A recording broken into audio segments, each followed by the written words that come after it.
Our next speaker is Dr. Seyyed Hossein Nasr. When I asked him this morning how he wanted to be introduced, he said, Al-Faqir illa Rabbihi, that is, one who is poor unto his Lord. And for anyone who knows him, this is his true nature. But in his face to the world, he is currently University Professor of Islamic Studies at the George Washington University. He is the former president of the Arya Mahdi University in Tehran. He is the founder of the Iranian Institute of Philosophy. And he is perhaps the most influential scholar in Islamic studies in the world today. His over 500 articles and over 50 books have been translated into over a dozen languages.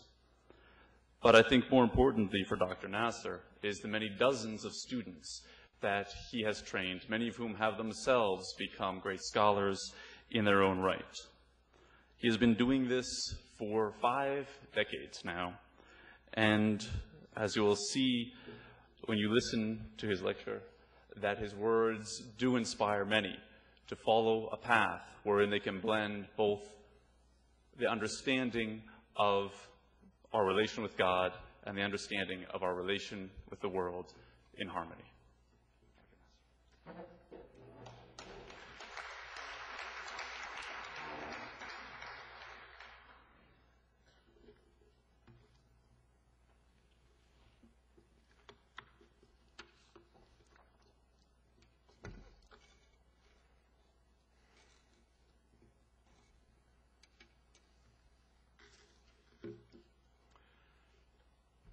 In the name of God, Bismillah ar-Rahman ar-Rahim. It's really a miracle for me to be able to be here, and I thank God for it. Last week I was in the hospital in Washington, quite ill. This is my dear friend, Prince Ghazi, whom I've known since his student days, and on many different occasions, under many different skies, was sponsoring this lecture series, this conference, and depended upon me to give the final keynote talk. I just pray to God that He give me the strength to be able to be present here, and I thank Him that He has answered my prayer, and I'm able to spend a few minutes with you here today.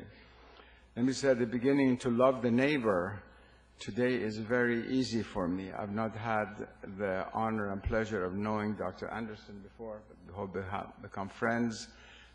But President Jara of Georgetown University is like my brother, and we are neighbors. And it's so easy to love a neighbor like him. My university and his are almost door-to-door distance, very, very close together. This being the last lecture in this conference, I think it's important to come back to the very basis of this. First of all, the common word, which was an appeal on behalf of Muslim scholars to Christians.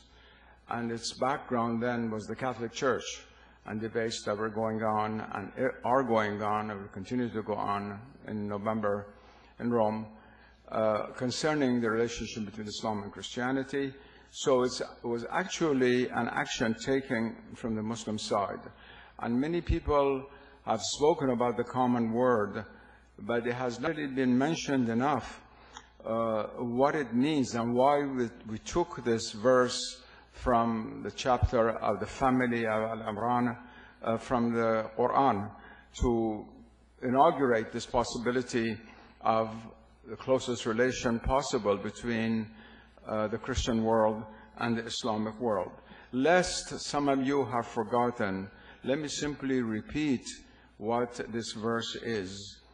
Bismillah ar-Rahman ar-Rahim. Say, O people of the book, come to a word common between us and you, that we shall worship none but God, and shall not associate aught with Him, and shall not take one another as lords apart from God. Some lady asked yesterday that what are we talking about when we say the common word? We should perhaps have another conference on what is the meaning of the common word. I don't think from the Islamic point of view that is so ambiguous. the common word to which the chapter of the Quran, the House of Al-Imran, refers, and for which the title of the document that we are now concerned with, the common word between us and you, is taken, has been interpreted by such major traditional Islamic commentators of the Quran, and from different schools of thought, as Al-Zamakhshari, Fakhruddin Razi, Ibn Arabi, as referring to divine unity, at-Tawheed. Surely this is its basic meaning, as the unity of the divine principle is what is common between all the us's and all the you's who follow the sacred teachings at the heart of all authentic religions. All the us's and all the you's, and of all ages, including us. The common word means not only the acceptance of divine unity, but also attachment to the one, with our whole being, and therefore including love of the one, and moreover the love of his creation or the neighbor, for the neighbor comes from the one and returns to it. The common word stated in the Quran contains therefore within itself implicitly the two commandments of Christ, announced in chapter 12 of the Gospel of Mark in the New Testament. The consequence of our realization of our ontological dependence upon the one as absolute regarding him and also regarding what issues from him in light of the ontological dependence of all of creation upon him cannot but include the two commandments of Sayyidina Isa alayhi salam. There is, however, a second possible interpretation of the word, common word, which can bring you and us, or more particularly Christians and Muslims, even closer together, by embracing the meaning of the instrument or the means by which the one has revealed himself to all of us, Christian and Muslim alike. This is rather complicated. This is not really a seminar on theology, so I'll go over quickly. What I mean by this is that the second interpretation has to do with the term word itself. Word which is on the board, and in Arabic is kalima. Kalima, written in Arabic on the board. I mention it because it's a technical term in Islamic theology, philosophy, Irfan, all different disciplines, Islamic disciplines, and is an extremely significant term. It's more technical than the word in English, except if you stretch, of course, the meaning of that to its New Testament usage in the beginning of the book of John. Thank you very much. In the original Arabic of the verse from the House of Imran, that is from where the common word is taken, the term that is used is kalima. K-A-L-I-M-A-H. Now, the Noble Quran is known among Muslims as Kalam Allah or Kalamatullah. That is the Word of God, using the same word mentioned in Arabic, meaning literally the Word of God. While the term is also used in connection with Moses and Jesus. It is precisely this term that corresponds to the word logos in Christian Greek sources.